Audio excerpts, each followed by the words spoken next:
오늘 우리에게 주시는 하나님의 말씀은 마태복음 16장 13절부터 20절입니다. 제가 봉독합니다. 예수께서 빌립보 가이사라 지방에 이르러 제자들에게 물어 이르시되 사람들이 인자를 누구라 하느냐? 이르되 더러는 세례 요한, 더러는 엘리야, 어떤 이는 예레미야나 선지자 중에 하나라 하나이다. 이르시되 너희는 나를 누구라 하느냐? 시몬 베드로가 대답하여 이르되 주는 그리스도시요 살아계신 하나님의 아들이시니이다. 예수께서 대답하여 이르시되 바요나 시몬아 내가 복이 있도다.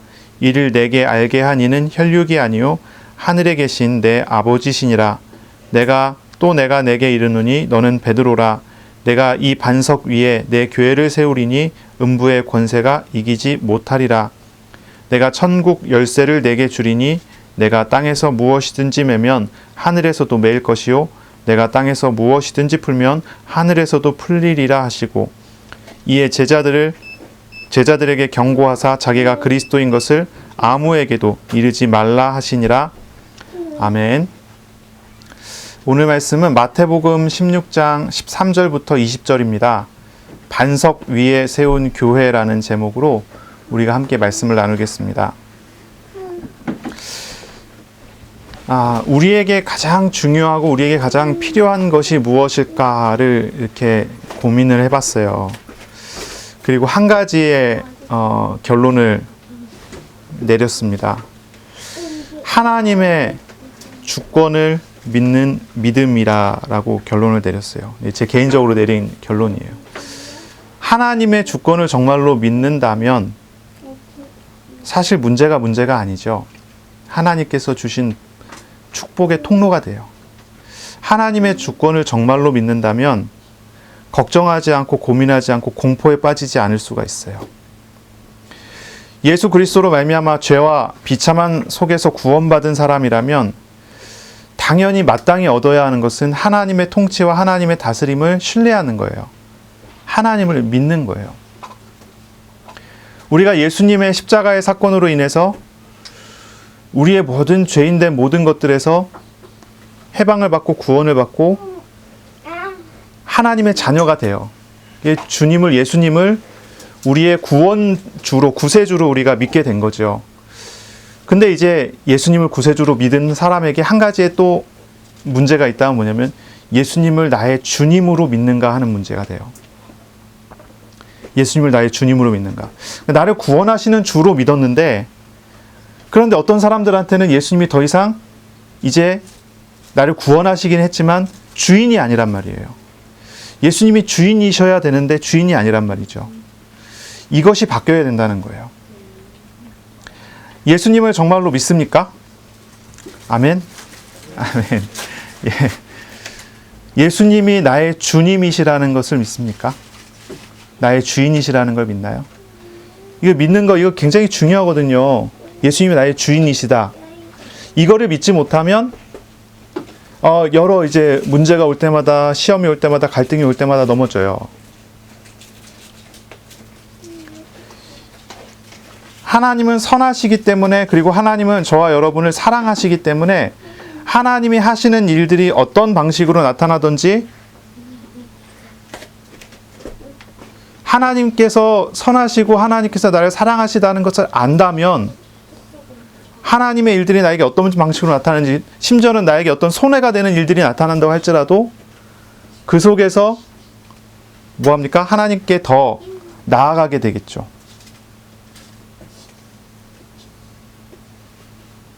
그런데 하나님의 주권을 잘 믿지 못하면 시험이 올 때마다 무너지고 문제가 올 때마다 무너지는 거예요. 우리가 잘 봐야 되거든요. 우리는 시험과 싸워야 됩니까? 문제와 싸워야 됩니까? 많은 사람들이 실제로 시험과 문제와 싸워요. 그런데 하나님의 주권을 믿는 사람이라면 시험하고 문제와 싸우는 게 아니고 하나님을 믿지 못하게 되는 하나님께 주권을 인정하지 못하게 하는 자신의 불신앙과 싸워야 돼요. 하나님께서 나에게 시험을 허락하셨다, 문제를 허락하셨다는 것은 그것을 통해서 하나님께서 하실 일이 있기 때문이죠. 시험이 나에게 고통스럽고 문제가 나에게 고통스러울지라도 하나님을 정말로 하나님 주권을 믿는다면 그 고통을 없애달라고 기도하는 게 아니라 하나님께서 하신 일들이 온전히 이루어지도록 기도해야 되는 거예요. 결국 하나님의 일은 저와 여러분을 고통에서 나오게 하시고 천국의 축복을 누리는 곳으로 이끌어 가시겠지요. 우리는 결론을 알고 있습니다. 그냥 과정에서 우리는 언제나 넘어지기 때문에 우리가 이것에 대해서 조금 고민해야 되고 생각을 해봐야 돼요. 우리에게 진짜로 중요한 게 무엇일까? 지금 뭐 코로나 바이러스라고 하는 것 때문에 아주 막 시끄러워요. 신천지 그 이단 집단에서 그것이 문제가 일어나갖고 막 이야기가 됐는데, 이제는 이제 그 화살표가 교회로 돌아와서 교회 예배에 간섭하기 시작하고 이제 이렇게 됐죠. 그래서 이제 뭐 대부분의 이제 교회들이 주일날 예배당에서 모이지 못하게 되는 일들이 벌어지고, 뭐 영상 예배를 드려라, 온라인 예배를 드려라, 뭐 이런 지침들이 내려오고. 근데 교회들에서도 참 고민이 많죠. 그것 때문에 고민이 많아요. 왜냐하면 주일 예배는 우리의 신앙의 방법이기 때문에 그래요. 우리의 신앙의 방법이기 때문에 주일 예배를 드리지 못한다, 모이지 못한다고 하는 거는 사실 우리 기독교 신앙의 근간을 흔들 수도 있는 부분이 돼요. 그게 이제 문제예요. 우리는 설교를 들으면서 어떤 지식을 배우기 위해서, 성경 지식을 배우고 하나님에 대한 지식을 배우기 위해서 모이는 게 아니에요. 모이는 것은 하나님의 명령이었고 예배는 하나님의 명령이에요. 그리고 그 모임을 통해서 모여서 하나님께 예배하고 하나님을 만나기 위해서 모이는 것이지, 우리가 어디서 뭐 교회에서 어떤 예배 서비스를 받기 위해서 모이는 게 아니거든요. 그런데 이제 세상에서 이야기하고 이제 이야기하는 그런 어떤 인식들이 많이 달라지는 거죠. 물론 역사를 이렇게 찾아보니까 그래요. 이제 교회사 역사 속에서 전염병이 여러 번 있었거든요. 특히나 이제 그 유럽 같은 경우에서는 흑사병, 우리가 알죠, 패스트, 검은 패스트라고 부르는 흑사병 때문에 유럽 전체 인구의 뭐 절반이 죽고 막 이런 일들이 있었어요. 이제 대표적인 이제 기록으로 보면 14세기쯤에 1300 몇십 년도 그쯤에 한번 이제 흑사병이 돌았는데, 그 시점에 그때는 이제 뭐 중세 교회, 로마 교회가 이제 모든 걸 다 이제 움직이던 그런 시기였거든요. 흑사병이 딱 돌고 나니까 어떤 일이 벌어졌냐면, 이제 교회의 가르침을 사람들이 믿지 못하게 되는 거예요. 그 흑사병으로 인해서. 왜냐하면 문제가 생기고 병이 오고 전염병이 도니까 사람들이 자기들을 위해서 기도해달라고 하나님의 능력에 의지해서 하나님께 나아가겠다고 교회로 몰려들었는데, 교회에서 사제들이 그 사람들을 받아주지 않는 거죠. 기도해서 나은 사람도 없고 받아주지도 않고, 심지어는 사제들이 흑사병 걸린 사람이 달려오는 걸 보고서 도망가는 일들이 벌어져요.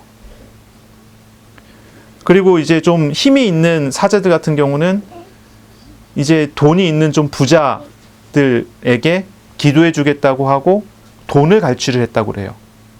그래서 그 흑사병이 일어나고 난 다음에 유럽 인구가 확 줄어드는 반면에 교회는 돈이 많아졌대요. 땅도 많아졌고. 그 시점으로 인해서 이제 로마 카톨릭 교회가 사람들의 맹목적인 신앙에서 멀어지기 시작했다. 이제 그런 기록이 있어요. 또 한 번의 기록이 언제냐면은 16세기예요. 종교개혁 시기에 흑사병이 또 돌았어요. 우리가 알고 있는 유명한 종교개혁자가 3명 있죠. 다 아는 루터, 쯔빙글리, 칼빈이라는 사람이에요. 루터는 독일의 이제 루터파의 시작이죠. 1519년에 10월 31일에 비텐베르그 교회 정문 앞에다가, 대학 정문, 교회 정문 앞에다가 이제 반박문을 썼죠. 그러면서 이제 종교개혁이 시작됐는데, 그 중에 이제 그 쯔빙글리라는 사람은 그 스위스에서 종교개혁을 일으켰고, 칼빈은 그 쯔빙글리의 뒤를 이어서 개혁파의 두 번째 개혁자로서 이제 종교개혁을 일으켰죠. 우리는 장로교회고요. 개혁교회입니다. 우리는 쯔빙글리와 칼빈의 전통 속에 있어요. 쯔빙글리라는 사람은 그 패스트에 직접 걸렸어요. 이 사람이. 원래 그 전까지는 에라스무스의 어떤 인문주의 여기에 심취해갖고 하나님께 영광 돌리고 하나님을 위해서 일한다기보다는 인간됨에 대한 고민을 많이 하고 인간됨에 대한 설교를 하고 이랬던 사람이에요. 그런데 패스트가 휩쓸고 지나가면서 이 쯔빙글리가 있는 그 지역에도 휩쓸고 지나가면서 본인이 패스트에 걸려서 거의 죽었다가 살아났어요. 패스트에 걸려서 잘 살지 못하는데 이 사람은 그때 살아난 거죠. 살아난 다음에 이 사람이 신앙이 변했어요. 신앙이. 설교가 변했어요. 완전히 변했어요. 그 전에는 인간됨에 대해 설교하기 시작했다면 이 사람이 전염병에 걸리고 나은 다음에는 하나님의 절대 주권에 대해서 설교하기 시작해요. 하나님은 우리와 다르시다. 하나님의 주권이 뭐냐? 이걸 이야기를 하는 거예요. 하나님 주권에 대한 가르침이 시작이 됐죠. 그래서 지금까지 우리 이제 개혁교회의 가장 중요한 첫 번째 가르침이 우리가 하나님 절대 주권이라고 얘기를 하는데 쯔빙글리로부터 그렇게 시작돼서 온 거예요, 우리까지.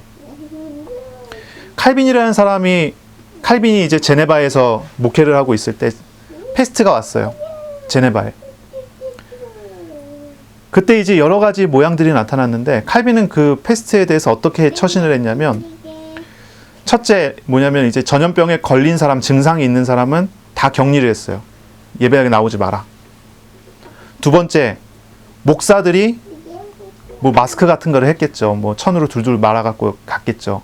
목사들이 나오지 못한 사람 집을 방문해서 예배를 드려줬어요. 셋째, 패스트를 보고 명령에 의해서 이제 교회의 명령에 의해서 목사로서 가서 예배 드리러 가지 않고 그 지역을 떠나서 도망가는 목사들이 있었어요. 목사 면직을 시켰어요. 이제 그게 이제 칼빈이 했던 방법이에요.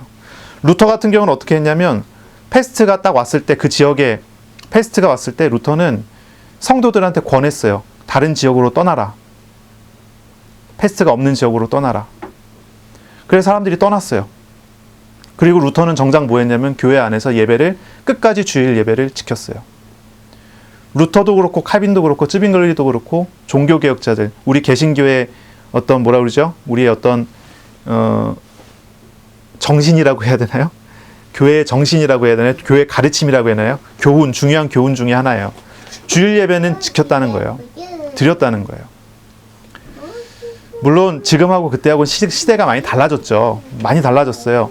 그때는 직접 가지 않으면은 말씀을 전하기도 어렵고 이야기 나누기도 어렵죠. 근데 지금은 얼마나 좋습니까? 전화로도 할 수 있고 인터넷 영상으로도 할 수 있고.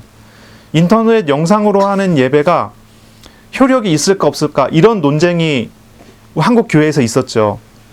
옛날에 이제 TV 설교를 하신 어떤 목사님을 위해서 그런 얘기들이 막 나오기 시작했어요. 인터넷으로 예배 드리는 것, 인터넷에서 말씀을 들어갖고 듣는 것, 거기에도 성령이 역사할까요?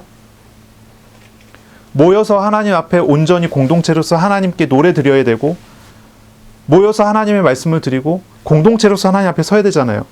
그런데 그렇지 않고 개인이 앉아서 TV를 틀어놓고 거기서 예배 드리는 게 성령의 역사를 할까요, 안 할까요? 이게 논쟁이 있었거든요. 한동안 계속 있었어요. 어떻게 생각하십니까? 역사가 되겠습니까? 안 되겠습니까? 우리 하나님은 시간, 공간을 다 초월하시는 분이시죠. 저는 된다고 믿습니다. 우리나라의 그 뭐라 그러죠? 6.25 전쟁 이후에 남과 북이 완전히 갈라지고, 그리고 남쪽에 복음을 전하기 위해서 라디오 방송을 하나를 만들어냈어요. 그게 이제 우리나라에 있는 극동방송이라는 데죠.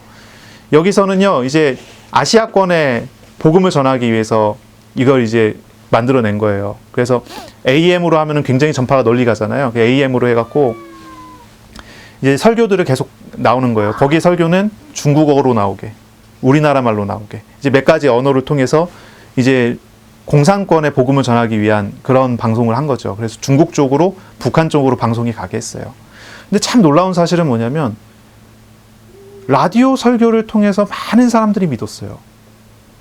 많은 새신자들이 나왔고 지하교회가 형성이 되고, 그 라디오 설교를 통해서 교회가 세워지는 거예요.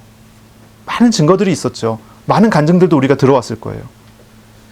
영상 설교라는 것이 교회에 직접 모여서 예배드리고 하는 것보다 못해요. 그건 사실이에요. 우리가 공동체로 하나님의 명령에 의해서 모여서 예배드려야 되잖아요. 하지만 우리가 이제 뭐 그런 매체를 통해서 하게 된다는 것도 하지 않는 것보다는 훨씬 나을 거고요. 그리고 그것조차도 하나님께서 우리에게 허락하신 은혜 중에 하나이기 때문에 충분히 사용할 만한 이유가 있다고 생각을 해요. 그러니 우리 교회도 지금 영상으로 설교를 들으시고 예배를 드리시는 분이 계셔요. 근데 이 원칙은 기억하셔야 돼요. 설교를 듣는다가 아니라 예배를 드린다로 바뀌어야 돼요. 영상을 보면서도. 어떻게 하는 겁니까? 예배를 보는 게 아니라 예배를 드린다가 돼야 돼요. 내가 혼자 앉아서 뭐 핸드폰으로, 스마트폰으로 유튜브를 통해서 설교를 들을지라도 하나님 앞에서 내가 예배 드리는 자의 자세를 갖고 하나님 앞에 찬양을 드리고 나의 삶을 드릴 수 있어야 돼요. 그리고 설교를 들을 때도 마찬가지죠. 하나님의 음성을 듣고 하나님을 만나기 위한 그런 자리가 돼야 돼요.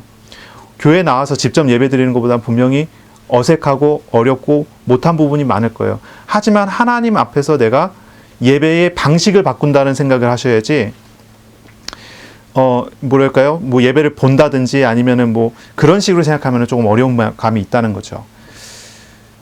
그걸 이제 우리가 좀 생각을 하고 고민을 하면서 예배를 드려야 돼요. 직접 우리가 나와서 예배 드리는 분들도 마찬가지예요. 하나님을 만난다는 생각을 해야 돼요. 예배를 드린다는 생각을 해야 돼요. 저는 어떤 면에서는 지금 이 일들이 하나님의 어떤 놀라운 주권 속에 있는 일이 아닐까 싶어요. 많은 어떤 경우는 이 예배 사태로 인해서, 이제 교회당 폐쇄 사태로 인해서 예배에 대해서 굉장히 많은 고민을 하면서 예배가 회복되시는 분들이 많을 것 같아요. 좀 있을 것 같아요. 가정에서 혼자 앉아서 예배를 드리면서 예배를 사모하게 되는 그런 마음이 있을 것 같아요. 더 긍정적으로 우리가 볼 수 있게 되지 않겠습니까? 그런데 또 어떠한 경우는 교회에 나가면서 하나님을 만나기보다는 사람을 사귀고 어떤 다른 이유를 가지고 교회로 나오는 사람들 같은 경우는 이 사태로 인해서 교회를 떠나는 경우도 많이 일어나겠죠. 어떤 면에서는 이 알곡과 가라지가 좀 구분이 되는 그런 시간이 될 수도 있고요.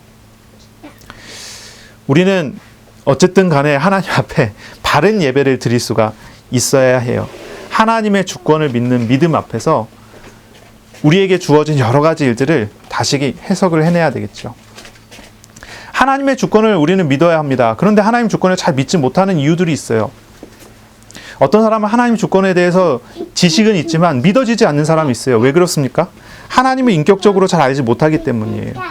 하나님을 믿으려면, 하나님의 주권을 믿으려면 하나님을 신뢰해야 되는데 하나님을 신뢰할 수가 없는 거예요. 하나님을 경험하지도 못했고 하나님을 알지도 못하고. 더 본질적인 문제는 있죠. 우리의 본성이 하나님을 싫어하기 때문에. 어떤 면에서는 하나님께서 우리에게 은혜 주시고 성령께서 역사하시지 않는다면 우리는 하나님의 주권을 믿지 못할 거예요. 하나님의 주권을 믿지 못하는 사람이라면 하나님께 기도해야 돼요. 정말로 하나님의 주권을 알게 해달라고 기도해야 되겠죠. 사람들은 자신이 의지할 만한 것을 찾아요. 사람들은 자신들이 합리적이라고 생각하는 판단을 내려요. 그런데 하나님 앞에서만큼은 사람들은 굉장히 비합리적으로 생각하게 되고 하나님 앞에서만큼은 사람들이 바른 판단을 내리기가 어렵다는 거죠. 하나님을 인격적으로 만나서 경험하지 않는 이상은 그것이 되지 않아요. 잘 안 돼요. 참 이게 어렵죠. 사실 어떤 면에서 어려워요. 하나님 경험을 많이 했고 하나님을 만났고 하나님을 많은 경험을 했고 많은 임상적인 결과도 가지고 있고 이제 뭐 기도의 응답이라든지 여러 가지 경험도 했고 자기 주변에 일어난 여러 일들을 통해서 하나님의 존재를 확실하게 인정하는 사람이라도 하나님 잘 신뢰 안 해요. 얼마나 비합리적입니까? 이게 죄 때문이거든요. 불신자들이라든지 아니면 초신자들 같은 경우는 하나님 경험 못해서 하나님 의지하지 못하는데 오래된 신자들 같은 경우는 경험해놓고도 의지하지 못해요. 이게 우리 안에 있는 죄 때문이라는 거죠. 이걸 성경에서는 우리에게 분명히 가르쳐요. 그러므로 뭘 얘기하냐면 항상 그런 얘기를 해요. 하나님의 성령이 아니고서는 우리가 변하지 않는다는 얘기를 해요. 하나님의 성령의 역사가 아니고서는 하나님을 잘 믿지 못한다고 얘기를 해요. 쯔빙글리가 오랜 시간 성경을 계속 읽어왔고 성경을 가지고 설교를 했고 에라스무스의 영향을 받아 성경을 가지고 원어 성경을 가지고 얼마나 많은 공부를 했겠어요. 성경을 그렇게 파고들었던 쯔빙글리가 하나님을 모르는 거예요. 그러나 정작 이 사람이 죽다 살아난 다음부터는 하나님 믿게 되는 거예요. 그러면 또 죽다 살아난 다음에 하나님 믿게 되는데 이 사람이 또 하나님 온전히 믿었느냐? 이제 기록에 보면 재미있는 게 나오죠. 쯔빙글리가 나중에는 전쟁터에 나가서 전쟁할 칼 들고 나가서 싸우다가 죽었거든요. 우리가 생각했을 때 뭔가 좀 맞지 않은 부분도 많이 있어요. 계속 갈등 중에 살아가는 거예요. 하나님 주권을 믿었지만 어느 순간에 돌이키면 자기 경험을 의지하게 돼 있고 이런 과정 속에 계속 가는 거죠. 우리가 잘 봐야 돼요. 잘 봐야 돼요. 하나님의 주권을 정말로 믿습니까? 이 질문에서부터 시작하고 내가 만약에 그렇지 못한다면 하나님의 주권을 믿어야 된다는 걸 알면서도 내가 잘 그렇게 못한다고 생각을 한다면 그게 원인이 어디에 있을까를 고민해야 되고요. 그 원인은 사실 우리의 죄 때문이라는 것을 인정한다면 이제 우리는 예수님을 의지해서 하나님 앞에 다르게 나아가야 된다는 것을 생각해야 돼요. 히브리서 11장 6절에는요. 믿음이라는 단어를 가지고 설명을 해요. 믿음이 없이는 하나님을 기쁘시게 못하나니 이렇게 얘기했어요. 하나님께 나아가는 자는 반드시 그가 계신 것과 또한 그가 자기를 찾는 자들에게 상 주시는 이심을 믿어야 할지니라 했어요. 하나님을 찾는 사람이 믿음이 있는 사람이에요. 하나님을 인정하는 사람이 믿음 있는 사람이 아니라 하나님을 찾는 사람이 믿음 있는 사람이에요. 우리의 죄로 인해서 우리는 우리의 본성은 자꾸 우리를 어디로 끌고 가냐면 하나님을 인정하지 못하도록 신뢰하지 못하도록 하는 대로 우리를 자꾸 끌고 가려고 해요. 그러나 성경은 우리에게 말씀을 하고 우리에게 가르치기를 하나님을 찾으라라고 얘기를 해요. 하나님을 찾으라. 하나님을 찾게 될 때 하나님을 찾아서 하나님을 구하게 될 때 우리는 그 속에서 하나님을 만나고 하나님께서 우리에게 역사하신다는 거죠. 그러니 하나님을 찾는 마음을, 하나님을 찾는 구하는 그런 중심을 가져야 돼요. 그런 중심을 가져야 돼요. 칼빈은 기독교 강요를 쓰면서 첫 번째를 가지고 뭘 얘기했냐면 하나님을 아는 지식이라고 얘기를 했어요. 기독교의 가장 첫째는 하나님을 아는 지식이죠. 그리고 그 다음에 두 번째는요. 죄예요. 인간을 알아야 된다. 이렇게 얘기를 해요. 그래서 기독교 강요의 순서가 이렇게 가죠. 물론 그런 순서대로 우리가 또 교리를 배울 때 그런 순서대로 배우고 있어요. 하나님에 대해서 이야기를 하고 죄에 대해서 이야기를 하고 그리고 이제 그리스도에 대해서 이야기를 하겠죠. 이게 이런 순서로 가는데 우리는 하나님을 찾는 것이 우리에게서 우선이어야 된다는 것을 알아야 해요. 하나님을 찾고 하나님을 구하는 사람, 하나님의 주권, 하나님을 신뢰하는 사람은 하나님을 많이 경험한 사람이 아니라 하나님을 찾는 사람이에요. 하나님을 찾을 때 비로소 하나님께서 우리의 마음과 생각을 지켜주시기 때문에 하나님을 믿을 수가 있어요. 하나님을 찾지 않는다면 아무리 많은 경험과 아무리 많은 이성적인 확신을 갖는다고 해도 하나님 잘 못 믿어요. 우리는 날마다 하나님 앞에서 나와서 하나님을 찾는 사람으로서 나아가야 돼요. 이것이 우리에게 첫째예요. 예배를 드리면서도 예배를 보는 것과 예배를 드리는 게 다르다고 했죠. 예배를 보는 거는 예배 구경하는 거예요. 아, 어떻게 하는가 보자. 어떻게 하는가 보자 하는 거예요. 찬양하는 거 보고 한번 노래 불러보자. 이거 보는 거예요, 그냥. 말씀을 들으면서 무슨 말을 하는지 보자. 근데 예배는 그게 아니거든요. 찬양을 하면서 하나님을 찾고 찬양을 들으시는 하나님, 내가 내 목소리와 내 삶과 내 인생을 담아 하나님께 노래함으로 하나님을 찾는 거예요. 말씀을 들으면서 말씀하신 하나님을 찾는 거예요. 그 사람이 예배를 통해서 하나님을 믿는 믿음으로 세워져요. 이것이 회복돼야 됩니다. 우리는 하나님의 주권을 믿는 믿음을 가져야 하면서요. 우리는 참된 예배가 회복이 되어져야 하죠. 이제 로마서 12장 1절에 보면은 이제 로마서 같은 경우는 12장 전까지 1장부터 11장까지와 12장부터 맨 뒤에 16장까지 내용이 달라지거든요. 1장부터 11장까지는 뭘 얘기하냐면 복음에 대해서 이야기를 해요. 예수님에 대해서 얘기해요. 생명에 대해서 얘기를 해요.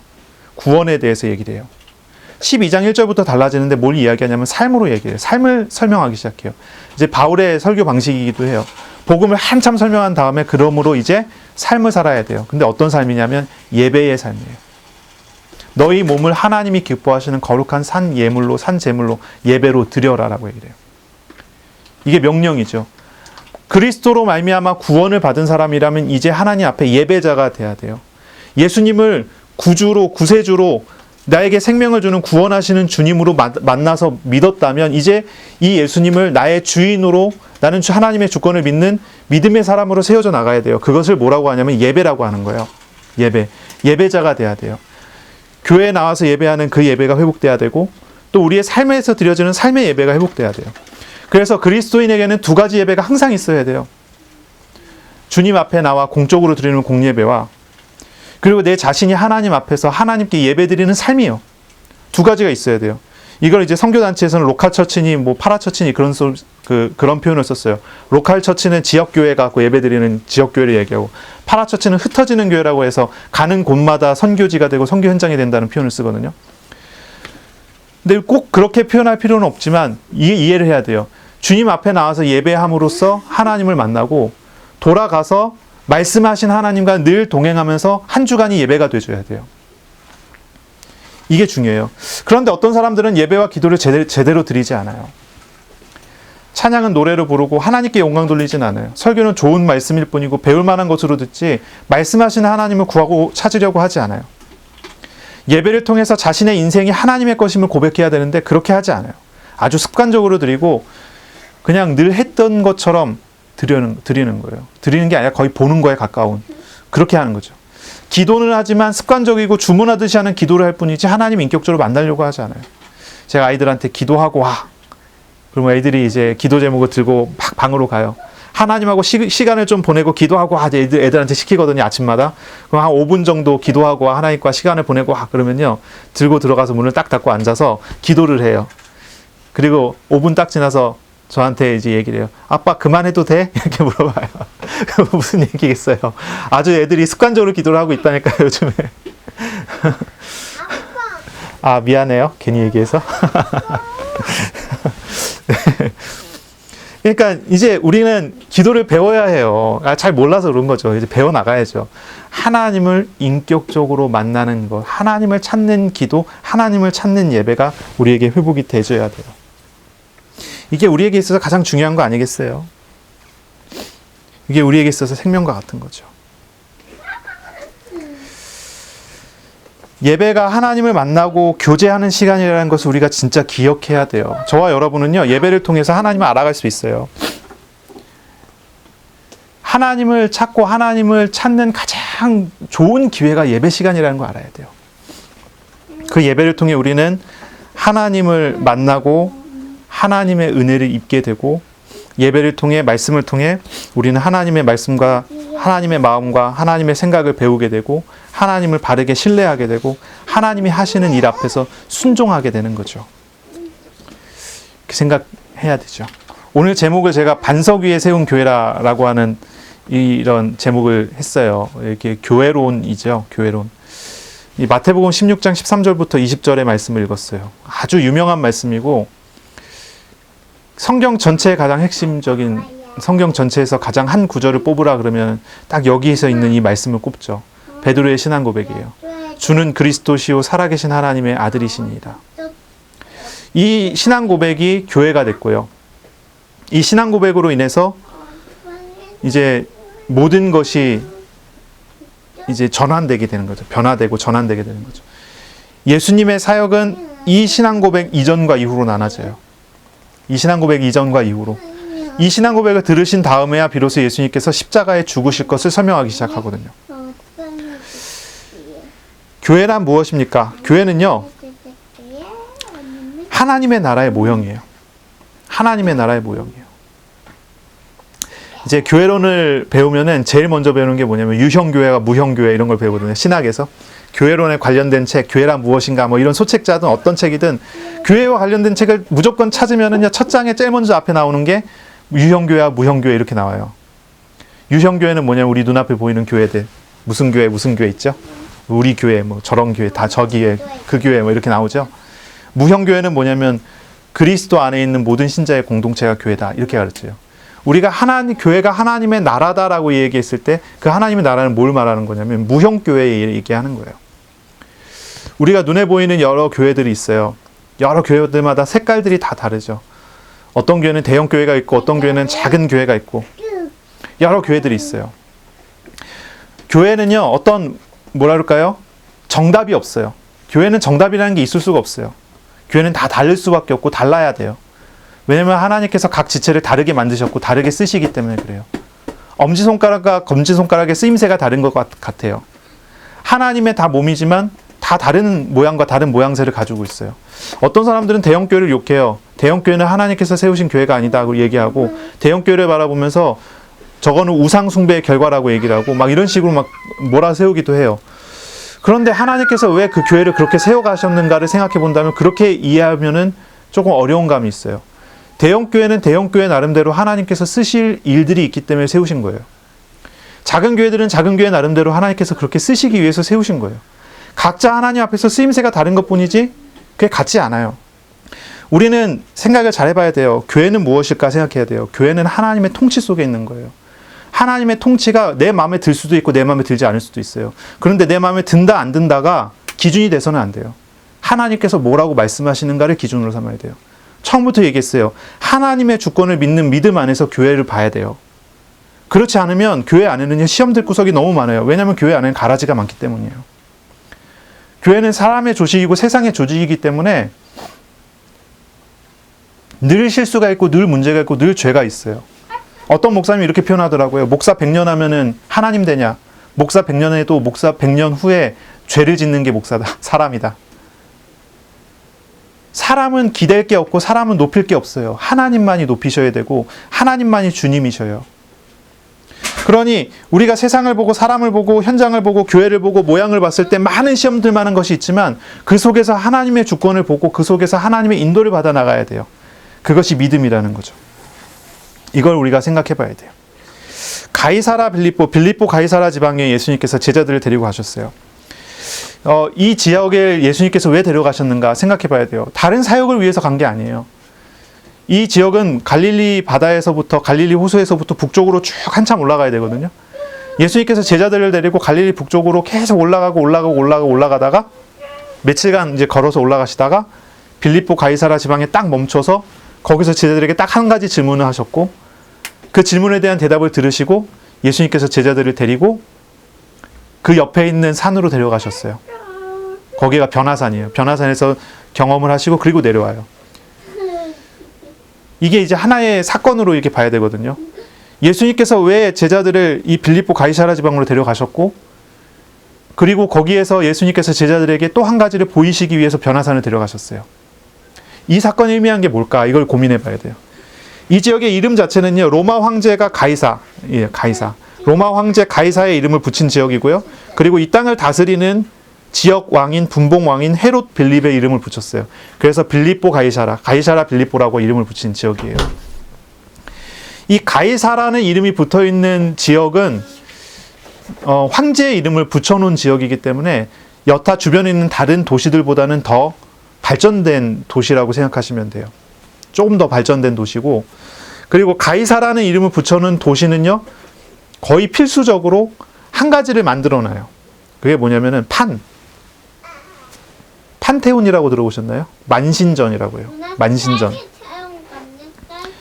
로마의 신, 이제 로마 신이라기보다는 헬라 신이겠죠. 그리스 로마 신화가 똑같아요. 이름만 다르고. 그 신들을 모셔놓은 만신전을 만들어 갖고 나요. 그 만신전 안에는 모든 신들을 다 섬기는 거예요. 그래서 지금도 이제 그 가이사라 빌립보 유적을 이렇게 보면은 만신전의 어떤 그런 모습들이 있어요. 이제 문들이 많이 있고 여러 신들이 이제 거한다 뭐 이런 느낌인 것 같긴 해요. 이제 그런 만신전이 있어요. 근데 다시 말해서 가이사라 빌립보는요, 그 만신전으로 유명한 도시예요. 예수님은 제자들을 데리고 가이사라 빌립보에 가셨다 그러면은 사람들이 뭘 생각하냐면 만신전 앞에 들어갔구나 이렇게 생각하게 되는 거예요. 그런 도시를 예수님 데려간 거예요. 정확한 표현은 만신전이라기보다는 판신이라고 하는, 판신의 신전이 있고 판신의 성소가 있고 헤롯 빌립이라는 이 분봉왕이 거기다가 성전을 지어서 바쳤어요. 성소 앞에 신전을 바쳤어요. 이게 이제 판테온이 된 거죠. 이제 그런 지역인데, 예수님께서는 여기에 딱 한 가지 목적으로 방문을 한 거예요. 이건 뭐냐면 세상 나라와 세상 우상과 예수님과의 비교예요. 세상 나라와 세상 우상과 예수님과의 비교. 예수님은 제자들에게 질문했어요. 나를 누구라 하느냐? 이렇게 질문했어요. 사람들은 나를 누구라고 하고 너희들은 나를 누구라고 하냐? 그랬더니 제자들이 대답해요. 예수님 보고 세례 요한이라고 합니다. 엘리야라고 합니다. 예레미야라고 합니다. 선지자 중에 하나라고 합니다. 이렇게 대답을 했어요. 세례 요한은 우리가 잘 알지만 뭐랄까요? 굉장히 옳은 말을 계속하다가 죽은 사람이죠. 정의운동가. 사회의 정의를 일으키는 정의운동가. 엘리야는요, 기적의 대명사예요. 엘리야 선지자 그러면 많은 기적을 일으켰어요. 기적의 대명사. 예레미야 그러면요, 박의, 사랑의 대명사. 선지자들이다 그러면은 존경받을 만한 종교인들을 이야기를 하겠죠. 사람들이 예수님을 그렇게 보는 거예요. 사람들의 인식 속에 예수님은 이런 존재인 거예요. 세례 요한, 예레미야, 엘리야 선지자 같은.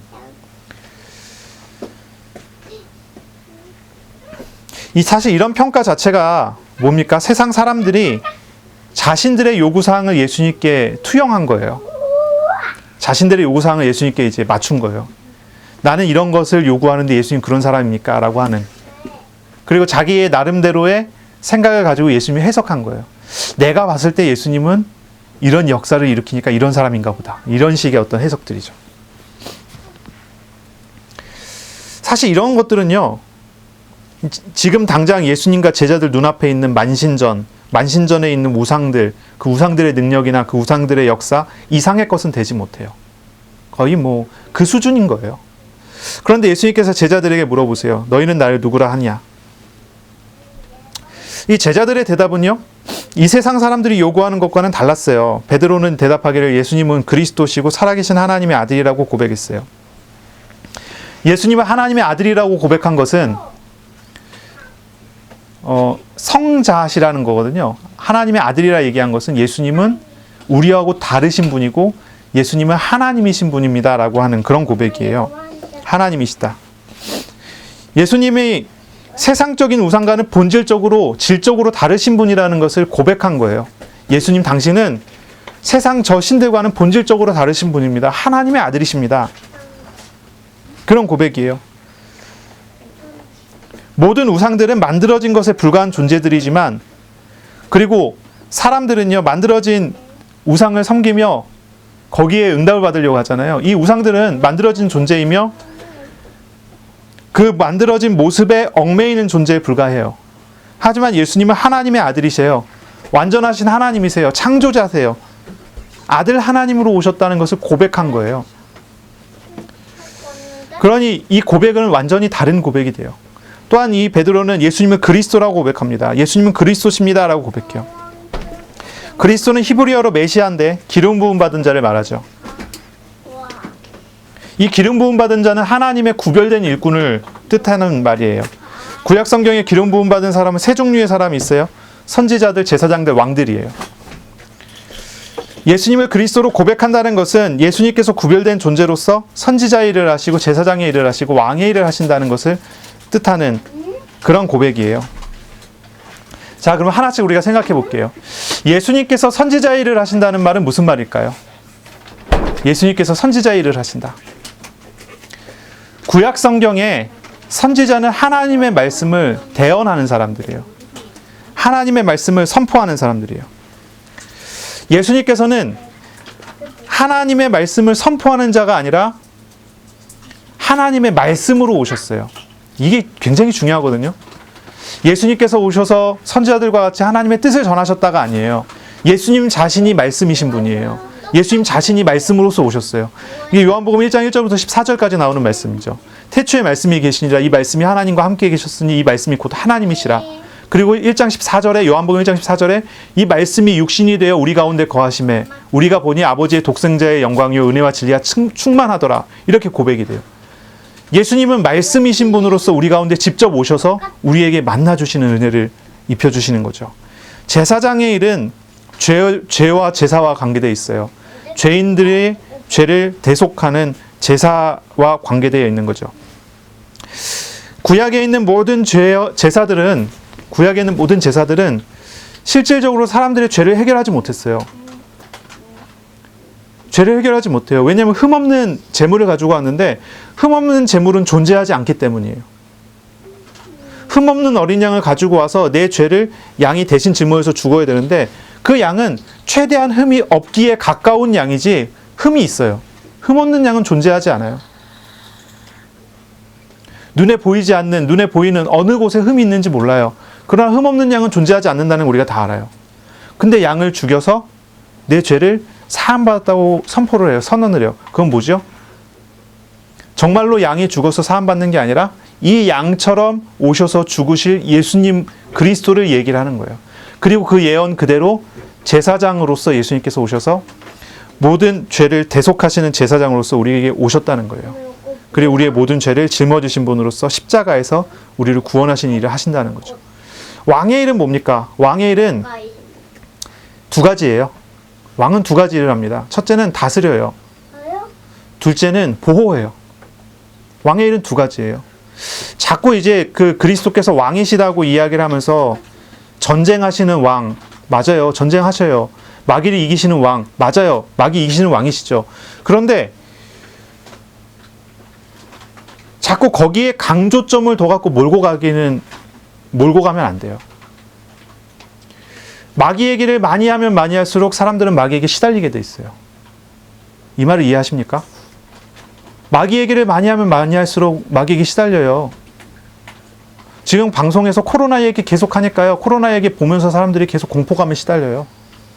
실제로 우리 주변에서 가깝지 않을 수도 있는데, 그래서 일주일 동안 제가 집 밖으로 한 발자국도 안 나갔습니다. 애들 데리고. 방송 보고 뉴스 보다가 무서워갖고 못 나가겠더라고요. 그래서 집에서 있었어요. 집에서 애들 보고 밥해 먹이고 모든 식료품은 전부 주문해갖고 받아갖고 하고 안 나갔어요. 혹시나 이래갖고 요 앞 동네도 이제 확진자가 나왔잖아요. 요 앞에 공단에도 나오고 그래갖고 어쨌든 이제 그래요. 마귀 얘기를 많이 하고 사단 결박을 열심히 하는 사람들은요 평생 사단에게 시달려요. 두려워하는 마음으로, 무서워하는 마음으로. 그런데 보세요. 우리 교회 성도들 보세요. 마귀 얘기 많이 합니까? 잘 많이 안 하는 것 같아요. 마귀 얘기를 하기는 하죠. 그런데 마귀 얘기보다 더 많이 얘기하는 게 뭐냐면 우리의 왕이신 하나님 그리스도예요. 그러면 시달리겠습니까? 우리가 그렇잖아요.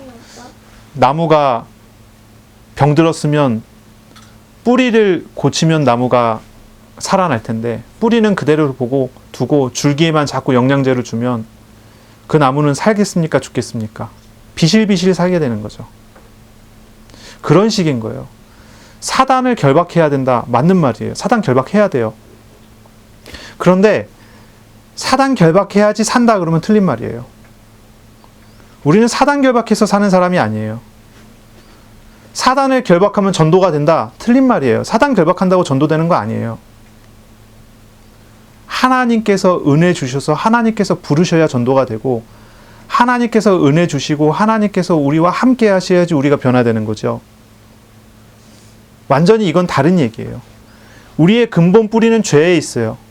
문제의 근본 뿌리는 죄에 있어요. 우리의 죄를 다 짊어지신 그리스도를 우리가 바라볼 때 우리는 시달리지 않아요. 그런데 우리의 근본 뿌리는 죄에 있고 이 죄를 짊어지신 분이 그리스도신데 마귀가 우리를 속인다 해서 마귀하고 자꾸 싸우라고 몰아붙이고 그리스도는 마귀를 이기신 분이라고만 하고 우리 죄를 건드리지 않아요. 그럼 어떻게 되죠? 시간이 가면 갈수록 마귀한테 더 시달리고 더 심해지고 더 고통당하게 되는 거예요. 그러니 다락방 하는 사람들 보세요. 자꾸 다락방에서 얘기해서 죄송합니다. 왜 다락방 얘기 계속 하냐면 다락방을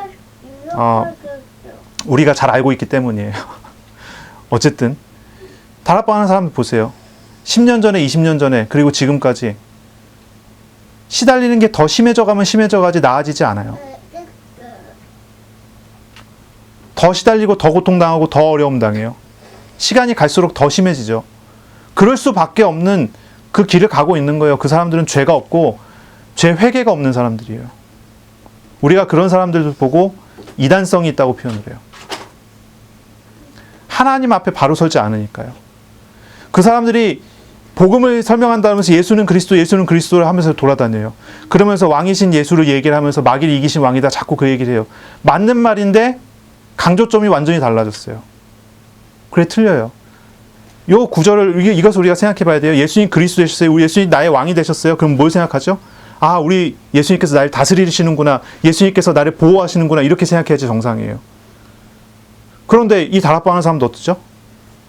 예수님께서 왕이 되셨다 그러면 예수님께서 마귀를 이기셨다 이렇게 돼요. 굉장히 왜곡되어 있습니다. 굉장히 왜곡되어 있고 잘못된 주장을 자꾸 강조를 하는 거예요. 우리가 이제 다락방을 이야기할 때 그런 얘기하죠. 다락방 이단 이야기할 때 이제 이단 보고서에 보면 항상 이제 1번에 나오는 게 사탄 배상설 나오고 두 번째 천사 동원권 얘기 나오거든요. 사탄 배상설 하니까 예수님께서 우리를 구원하실 때 마귀에게 핏값을 마귀에게 지불하시고 우리를 구원하셨다. 이게 이제 사탄 배상설이거든요. 이게 이제 초대교회 교부 중에 한 명 오리겐이 얘기했었던 거예요. 그러니까 이거는 이 이론 자체가 이단이다 그래갖고 벌써 옛날부터 교리적으로 찍어놓은 거예요. 그러니까 다락방은 그걸 그렇게 표현하지 않죠. 핏값을 마귀에게 갚았다고 이야기하는 것은 오해고 그렇지는 않고 예수님의 십자가의 죽음이 마귀를 이기는 데 관계된 것은 분명하다. 이런 식으로 하죠. 사탄 배상설하고 조금 틀어져갖고 달라진 것 같지만 사실은 거의 같은 얘기예요. 근데 다락방하는 사람한테 이 얘기하면은 자기는 그거 인정 못한다, 오해다 이렇게 얘기해요. 오해 아니에요. 사실이에요. 실제로 그렇게 주장하니까. 천사 동원도 마찬가지예요. 그 사람들이 얘기하기는 뭘 얘기하냐면 우리가 기도할 때 하나님께서 천사를 동원해서 우리에게 역사하시지 않느냐. 오해라는 것은 왜 오해라고 하고 왜 이게 문제가 된다고 하냐면 하나님께서 다스리시면서 때에 따라 하나님께서 우리에게 돕는 천사를 보낼 수 있어요. 그리고 늘 도우시죠. 하나님께서 천사를 통해서. 이게 사실이에요. 그런데 천사 동원이 돼버리는 것은 전혀 다른 얘기예요. 우리가 기도할 때 역사되고 기도할 때 움직이고 이건 뭐냐면 하나님 주권과 우리의 생각과 달라지는 거예요. 그러니까 이단성이 있는 거예요. 그 부분도. 이제 이런 부분들이 있기 때문에 뭐 또 필요하니까 이 얘기가 되는 거겠죠. 좀 이해하실 필요가 있어요. 그런 이걸 봐야 돼요. 예수님께서 그리스도십니다. 이렇게 얘기했어요. 살아계신 하나님의 아들이십니다. 살아계신 하나님의 아들이시라는 얘기는 예수님께서 저 만신전에 있는 우상들과 비교할 수 없는 하나님의 아들이시라는 거고 하나님이 아들 하나님이시라는 거고요. 예수님께서 그리스도 된다는 얘기는 뭐예요? 첫째, 예수님은 말씀이신 하나님이시고 말씀이시고 그리고 그 말씀으로 우리 가운데 오셔서 우리의 죄를 짊어지시고 우리를 죄에서 구원하시는 분이시고 셋째, 그것으로 인해서 나를 다스리시고 나를 보호하시는 분이시다. 이게 그리스도 된다는 말이에요. 이게 그리스도 된다는 고백이에요. 예수님께서는 이 고백을 들으시고 기뻐하셨어요. 바 요나 시몬아 내가 복이 있도다 그랬어요. 바 요나는 뭐냐면 바는 아들이라는 뜻이거든요. 요나는 헬란 말로 요나를 번역을 하면은 요한이에요. 그러니까 이제 요한의 아들 시몬아 이렇게 얘기를 하시는 거예요. 요한의 아들 시몬아 너가 복이 있다. 이를 너에게 알게 한 이는 혈육이 아니요 하늘에 계신 내 아버지시다. 그러면서 말씀하시기를 천국 열쇠를 주겠다 이런 말씀을 하세요. 뭐 반석 위에 교회를 세운다 하고 천국 열쇠를 주겠다 이런 말씀하시죠. 그리스도에 대한 신앙 고백 위에 교회가 세워졌어요. 이 고백을 들으시기 위해서 예수님께서는 그동안 제자들을 데리고 갈릴리를 도시고 또 도시고 사역을 하시고 여기 가셔서 사역하고 저기 가서 사역하고 회당도 돌고 제자들에게 충분히 가르치신 다음에 이제 만신전 앞에 가서 로마 신들 앞에서 그 당시에 모든 우상들 그 머리 위에 그 로마의 만신들이 있잖아요. 그렇죠? 지역에 있는 뭐 바알신, 아세라신 옛날에 다 죽었어요. 이 로마의 만신들 앞에 그 우상들 앞에 다 졌어요. 그 당시 최고 권력이 그 안에 있어요. 그 앞에 가서 예수님 제자들에게 물어보셔요. 너희는 나를 누구라 하냐? 그리고 그 고백을 들었을 때 비로소 이제 예수님은 십자가의 길을 가시는 거예요. 가시기 전에 반석 위에 교회를 세우시는 거죠. 이제 드디어 예수님께서는 교회를 세우세요. 드디어 예수님께서는요, 하나님 나라를 계속 외치셨던 그 예수님께서는요, 이제 드디어 하나님의 나라에 이 땅의 모형이 딱 세워지게 만드셔요. 이거를 위해서 그동안 예수님께서 계속 하나님 나라를 설교하셨어요. 이것을 위해서 계속 하나님 나라를 가르치셨어요. 회개하라 천국이 가까이 왔다 말씀하시며 하나님 나라가 계속 선포되게 하셨고 드디어 이곳에서 그 하나님 나라의 실제적인 이 땅의 모형이 세워지는 거예요. 이게 교회, 그리고 반석 위에 세운 교회가 돼요. 이 반석, 이 베드로가 한 이 신앙 고백은요, 반석과 같아서요, 이 신앙 고백 위에 세워지는 교회는 무너지지 않아요. 음부의 권세가 마귀가 이길 수 없어요. 이 신앙 고백 위에 세워진 교회는요, 아주 든든하게 세워져요. 이제 천주교에서 주장하죠. 베드로 이름이, 베드로라는 말이 반석이라는 뜻이잖아요. 베드로라는 말이 반석이기 때문에 내가 이 고백 위에 반석 위에 교회를 세운다고 말씀하시니까 예수님께서 베드로에게 교회를 세우게 하셨다. 베드로가 이제 교회가 됐다. 이런 얘기를 하면서 베드로의 후계자들만 진짜 교회다. 천주교가 자기들만 진짜 교회고 천주교를 그 로마 교회를 벗어나면 교회가 아니다. 그렇게 주장을 하잖아요. 아시죠? 근데 참 신기하게도 예수님께서 반석 위에 교회를 세운다 했을 때 이 반석은 여성 명사 페트라예요. 베드로라는 말은 남성 명사 페트로스라고 하는, 그러니까 반석이라는 단어가 여성 명사 남성 명사 달라요. 다른 의미란 말이죠. 일부러 예수님께서 여성 명사를 썼어요. 그래서 우리가 어거스티노부터 지금까지 교회는 우리의 어머니와 같다 이렇게 얘기하죠. 늘 이제 그렇게 표현하는데 교회는 여성 명사를 써요. 페트라라는 여성 명사. 그러니까 베드로 위에 교회를 세운다는 말이 아니고 그리스도 위에 교회를 세운다는 말이에요.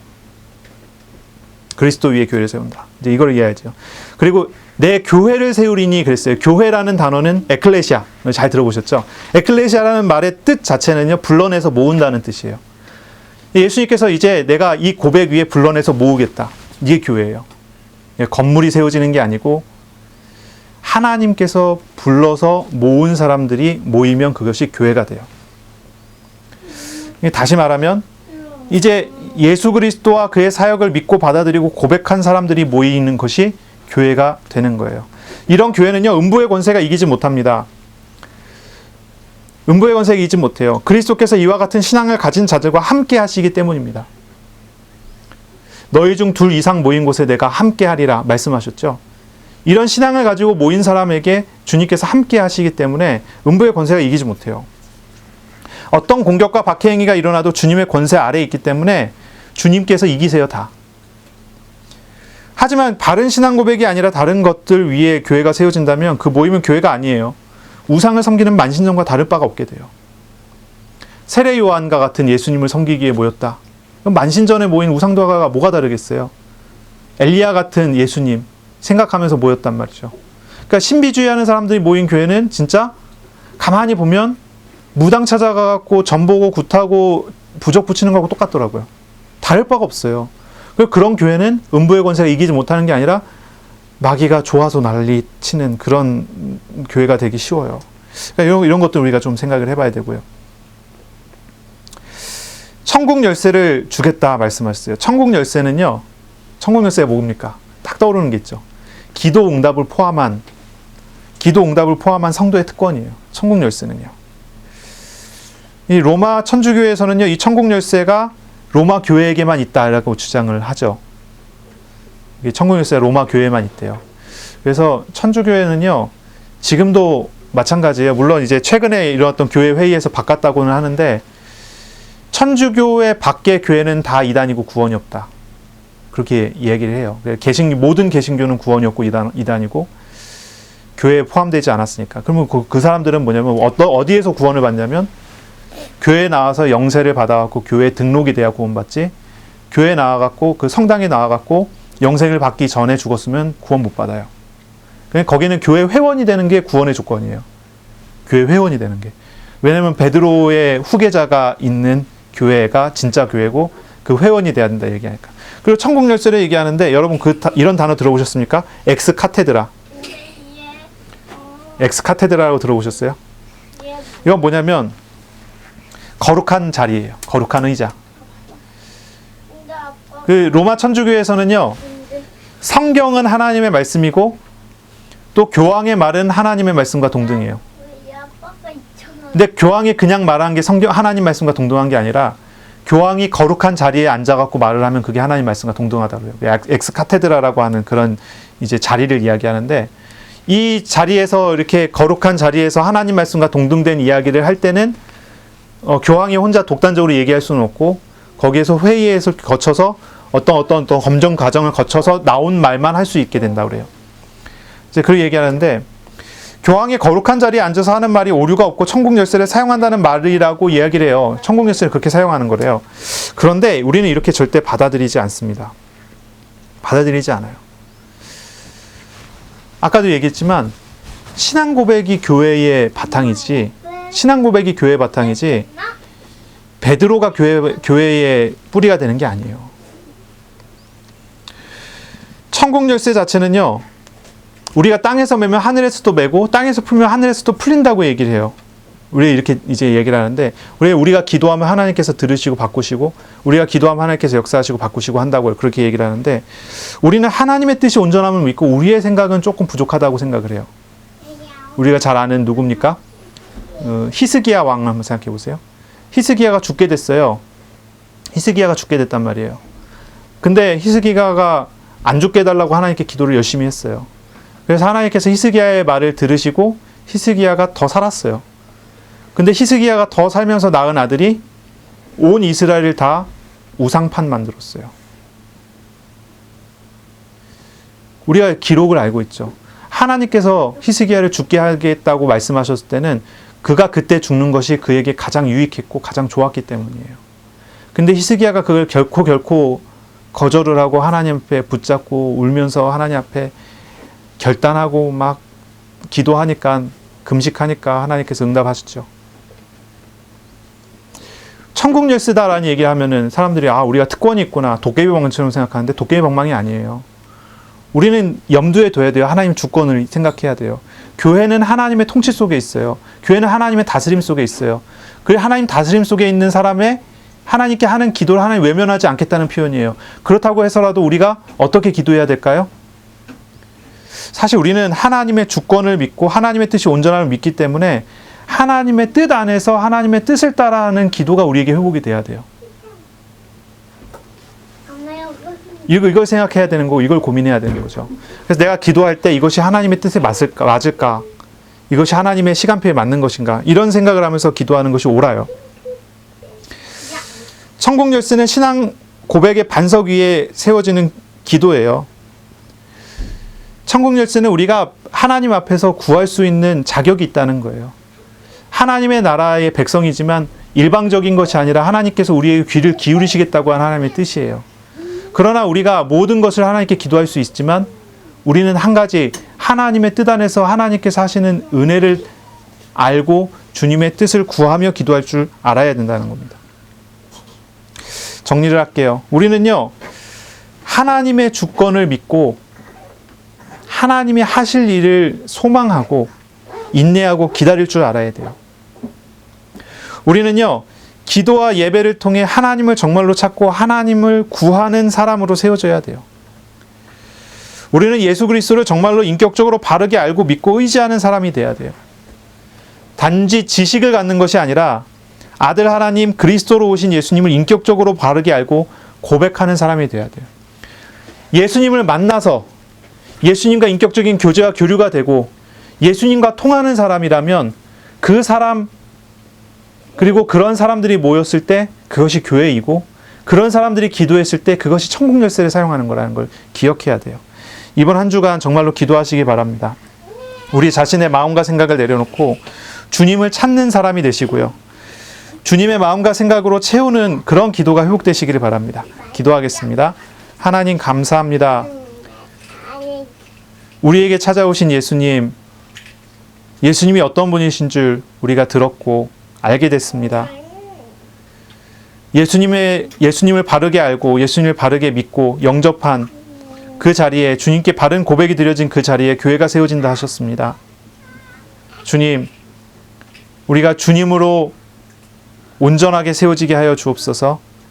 주님을 믿고 의지하는 믿음으로 우리 교회가 세워지고 우리 개인의 삶이 세워지게 하여 주옵소서. 여러 가지 어려움과 여러 가지 갈등과 문제들도 우리 가운데 있습니다. 주님, 간구하고 기도합니다. 연약한 우리들에게 하나님의 놀라운 은혜를 부어 주옵소서. 연약한 우리들에게 하나님의 도우시는 역사를 허락하여 주옵소서. 주님을 알고 주님을 믿고 주님을 따르는 참된 신앙의 뿌리가 내려지게 하여 주옵소서. 온전하게 인도하시고 역사하시는 주님을 믿습니다. 예수님의 이름으로 기도합니다. 아멘. 우리 구주 예수 그리스도의 은혜와 하나님의 사랑하심과 성령의 교통하심이 오늘도 주 앞에 나와 예배하며 또한 하나님 말씀 앞에 예배하는 하나님의 사람들 머리 위에 이제로 영원까지 항상 함께 있을지어다. 아멘.